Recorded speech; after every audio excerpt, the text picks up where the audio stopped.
इसी तरह दूसरी कहानी मैं आप लोगों को सुनाऊंगी। हज़रत आदम अलैहिस्सलाम से जब ख़ता हुई, अल्लाह ताला ने जब उन्हें मना किया कि आपने ये फल नहीं खाना, और उन्होंने वो फल शैतान के बहकाने पर खा लिया।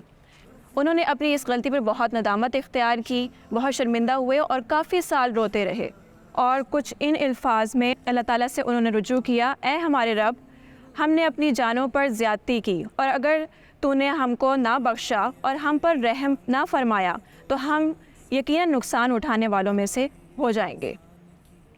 तो प्यारे बच्चों, इंसान और शैतान के बीच का यही फ़र्क है कि इंसान अपनी गलती को तस्लीम करता है, आजिज़ी इख्तियार करता है, झुक जाता है और एतराफ़ गुनाह करता है। लेकिन शैतान ऐसा बिल्कुल नहीं करता। शैतान हठधर्म हो जाता है और अपनी गलती को कभी नहीं मानता। तो आप लोग क्या करना चाहेंगे? इंसान का रवैया इख्तियार करना चाहेंगे या शैतान का? इंसान का रवैया।